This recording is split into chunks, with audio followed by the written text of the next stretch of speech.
একজন ব্যক্তিকে আল্লাহ রাব্বুল আলামিন, যার তকদির, যার ফায়সালা হলো জাহান্নাম, ওই ব্যক্তিকে কাছে ডাকবেন, ডেকে আল্লাহ রাব্বুল আলামিন লোকটাকে জাহান্নামে দিয়ে তুলে নেবেন।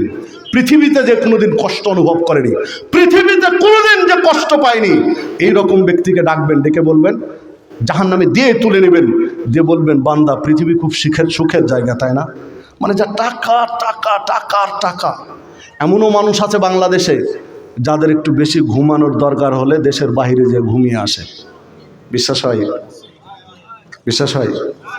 দেশে থাকলে ঘুমানোর সুযোগ হয় না। বড় বড় ইন্ডাস্ট্রি, বড় বড় কোম্পানি, হাজার হাজার কর্মচারী, এর এই সমস্যা, ওর ওই সমস্যা, এই ফোন দেয়, ওই ফোন দেয়, ঠিক মতো শান্তিতে ঘুমাতেও পারে না। তখন কি করে? এক সপ্তাহ 10 দিনের জন্য দেশের বাইরে গিয়ে একটু ঘুমিয়ে আসে। আপনি অবিশ্বাস্য কথা বলছি না, আমি জেনে শুনে আপনাকে বলছি। টাকার টাকা, চাওয়ার চেয়ে পাওয়া বেশি।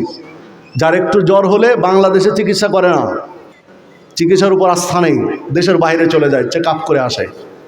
সম্মানিত উপস্থিতি, তো এই মানুষগুলোকে যদি তকদিরে জাহান্নাম এরকম ধরে জাহান্নামে দিয়ে তুলে নেবেন, বলবেন, বান্দা পৃথিবী কেমন সুখের জায়গা বলো তো। জাহান্নামের কয়েক সেকেন্ডের শাস্তির স্বাদ ভোগ করেই পৃথিবীর সমস্ত সুখ ভুলে যাবে। বলবে, আল্লাহ পৃথিবীতে সুখ বলে কিছু আছে আমি জানি না, পৃথিবীতে সুখ বলে কিছু আছে আমি জানি না। পৃথিবী সুখের জায়গা নয়, মানে পৃথিবীর সমস্ত টাকা পয়সার সুখ কয়েক সেকেন্ডে কি হবে? ভুলে যাবে। আর একজন কষ্টের বান্দা আপনার পাশে একদম তামাক চাষ করে কোটি কোটি টাকা ইনকাম করে আঙ্গুল ফুলে কলা গাছ হয়ে গেল, আর আপনি পাশে টুকটুক করে একটু করে চাষ করেন আর কোনো রকম লবণ ভাত খেয়ে বাঁচছেন। এইরকম কষ্ট করা একজন মানুষকে আল্লাহ ডেকে নিয়ে জান্নাতে দিয়েই তুলে নেবেন, দিয়ে বলবেন, বান্দারে তুই এই জান্নাতের জন্য খুব কষ্ট করেছিলি পৃথিবীতে, তাই না? খুব কষ্টের জায়গা পৃথিবী। তো লোকটা জান্নাতের কয়েক সেকেন্ডের সুখ পেয়ে বলবে, সব ভুলে যাবে পৃথিবীর কষ্ট, বলবে, আল্লাহ পৃথিবীতে কষ্ট বলে কিছু আছে আমি জানি না, সব ভুলে গেছে। ভাই, ওই জান্নাতের জন্য নিজেকে তৈরি করেন, ওই জান্নাতের জন্য নিজেকে তৈরি করে। দুনিয়া প্রীতি সর্বস্ব নয়। দুনিয়ার জীবন ক্ষণস্থায়ী, আখিরাতের জীবন চিরস্থায়ী। বাল তুসিরুনাল হায়াতাদ দুনিয়া ওয়াল আখিরাতু খায়রুন ওয়া আবকা। তোমরা দুনিয়া নিয়ে ব্যস্ত বিবর থাকো, অথচ আখিরাত দুনিয়ার চেয়ে কল্যাণকর এবং চিরস্থায়ী। সম্মানিত উপস্থিতি, যে কথা বলছিলাম, এই দ্বন্দ্বগুলো শয়তান আপনার আমার সাথে লাগিয়ে রেখেছে আপনাকে আমাকে জাহান্নামের খড়ি বানানোর জন্য। যুব সমাজের দিকে তাকান, যুব সমাজকে কিভাবে নষ্ট করছে শয়তান। যুব সমাজকে এক শ্রেণীর যুবকদের লেলিয়ে দিয়েছে, তোমরা প্রেম প্রীতি ভালোবাসা অবৈধ সম্পর্কের দিকে জড়িয়ে যাও। আর এক শ্রেণীর যুবকদেরকে লেলিয়ে দিয়েছে, তোমরা টাকলুর নিচে কাপড় পরো, উপরে পরার দরকার নেই, তোমাকে একদম সামাজিক এবং সভ্য মনে হবে। আর এক শ্রেণীর যুবক যুবকদেরকে লেলিয়ে দিয়েছে, তোমরা ছিঁড়ে ফেটা প্যান্ট পরো, ভালো প্যান্ট পরার দরকার নেই, ভালো প্যান্ট পরলে তোমাকে সভ্য মনে হবে না, ছেঁড়া প্যান্ট পরো, সভ্য মনে হবে। আর এক শ্রেণীর যুবকদেরকে লেলিয়ে দিয়েছে, তোমরা দাড়ি সাফ করে একদম মুচির মতো থাকো, দাড়ি রাখার দরকার নেই। আর এক শ্রেণীর যুবকদেরকে লেলিয়ে দিয়েছে, চুল কাটো চারিদিকে, উপরে পাখির বাসার মতো রেখে দাও, যেটা রাসূল নিষেধ করেছে, যে মাথার কোথাও কাটবে আর কোথাও রেখে দিবে, এটা নিষেধ। মানে সব জায়গায় ইসলামের বিরোধিতা করো, এইটা যুবকদেরকে লেলিয়ে দিচ্ছে কে? আজাজিল শয়তান। আর এক শ্রেণীর যুবকদেরকে লেলিয়ে দিয়েছে, যুবতীদেরকে লেলিয়ে দিয়েছে, যে নখ ছোট নয়, বড় করে রাখো, পাখির মতো বড় বড় করে নখ রাখো। এভাবে একটার পর একটা অপরাধ যুবকদেরকে লেলিয়ে দিয়ে জাহান্নামের খড়ি বানানোর মিশন নিয়ে আগাচ্ছে, অথচ আপনি আমি খেয়াল করি না। সম্মানিত উপস্থিতি, দেখুন, আপনাকে আমাকে পরকালীন চিন্তা করতে হবে। কি করবেন? হ্যাঁ, কেউ বলবেন যে ঠিক আছে, মরার আগে একটু তওবা করে নেব, ক্ষমা চেয়ে মরে যাব। তো ঠিক আছে, মরার আগে কে কে তওবা করতে পারবেন? কার কার নিশ্চয়তা আছে? একটু তালিকা করতে পারবেন কেউ? দেখি কার, একজন দাঁড়ান তো দেখি কার হিম্মত আছে যে আপনি বলবেন যে আমি মরার আগে তওবা করে মরতে পারবো, আমি অমুক দিন মরবো, তওবা করে মরবো। হিম্মত আছে কার? লেখেন। পারবেন একজন? কারো সাহস আছে, ক্ষমতা আছে যে লিখতে পারবেন?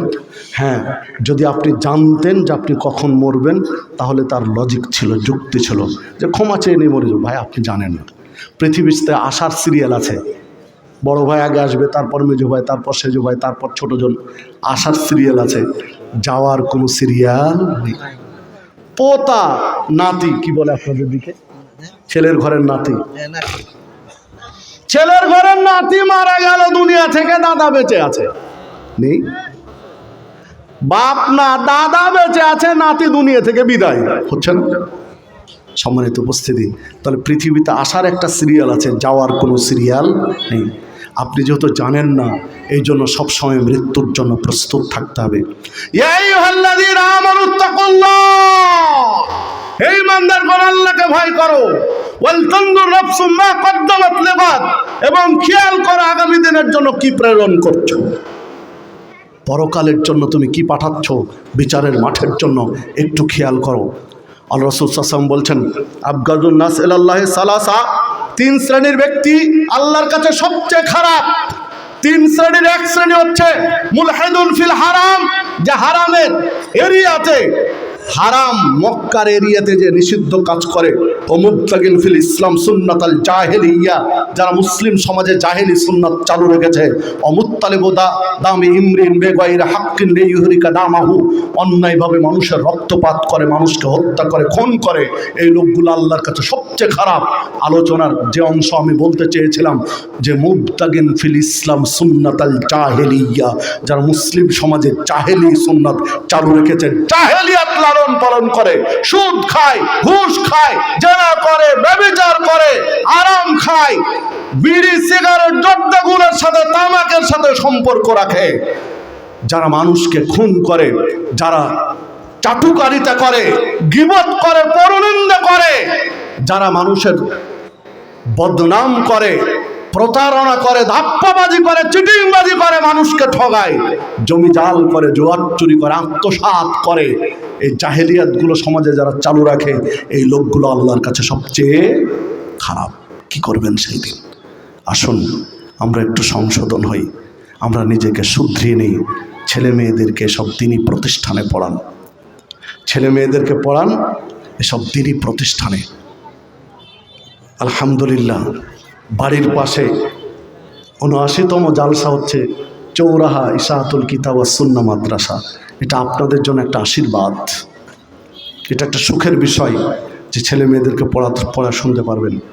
আমাদেরই এক ছাত্র, কথা হচ্ছিল তার সাথে, আপনাদের পাশেই তার বাড়ি, দারুল হুদা ইসলামী কমপ্লেক্সে পড়াশোনা করে এসেছে, হাসিনা বিনতে মাওলানা রমজান আলী সালাফিয়া বালিকা মাদ্রাসা, যেটা আপনাদের পাশেই, কোথায় পাশে কি পলাশি, টেপা পলাশি, এখানে মহিলা মাদ্রাসা হয়ে গেছে, পুরুষ মাদ্রাসা আছে, মহিলা মাদ্রাসা আছে। ছেলে মেয়েদেরকে দিন শেখান, মানুষ বানান। আপনি এমন মানুষ বানালেন যে দাঁড়িয়ে পেশাব করে, বসে পেশাব করা জানে না, আছে না? এমন শিক্ষা দিলেন, এমন উচ্চ শিক্ষিত হলো যে বসে পেশাব করতে আর জানে না, দাঁড়িয়ে পেশাব করে। কি শিখালেন ভাই? মরতে তো হবে একদিন, সেও মরবে, আপনিও মরবেন, জবাব তো দিতে হবে। ছেলে মেয়েদের সালাত পড়তে নিষেধও করলেন না, পড়ার জন্য বাধ্যও করলেন না, তো আপনি কি জবাব দিবেন আল্লাহ রাব্বুল আলামিনের কাছে? পরিশেষে আল্লাহ রাব্বুল আলামিনের কাছে প্রার্থনা জানাই যে দেখুন, এই প্রতিষ্ঠান বহু প্রাচীন প্রতিষ্ঠান, বহু আলেম ওলামা তো এইখান থেকে তৈরি হয়েছেন। আল্লাহ রাব্বুল আলামিন এই প্রতিষ্ঠানকে কবুল করুন।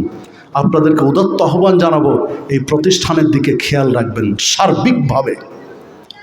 এই যে প্রতিষ্ঠানের আবাসিকতা দরকার, কারণ আবাসিক যদি প্রতিষ্ঠান না হয় তাহলে ছাত্রদেরকে মন মতো গড়া যায় না। আমরা এই ছোট থেকে এই লাইনে পড়াশোনা করেছি, তো অনাবাসিকদের চেয়ে আবাসিক ছেলেদেরকে তত্ত্বাবধান বেশি করা যায়, মন মতো করে গড়া যায়। তো গড়ার জন্য অবশ্যই আবাসিক বিল্ডিং দরকার। তো আবাসিক বিল্ডিংয়ের জন্য অলরেডি 7% জায়গার বায়না হয়েছে, 8 লাখ টাকা মতো খরচ হবে, 3 লাখ টাকা জোগাড় হয়েছে, মানে আরও কয় লাখ? 5 লাখ টাকা আরও দরকার, রেজিস্ট্রি সহ 5 লাখ টাকা। আপনি একটা বাড়ি বানাতে জানে, একার ইনকামে 5 লাখ টাকা দিয়ে বাড়ি বানান হয় না? একজনের ইনকামে 5 লাখ টাকার বাড়ি হয়।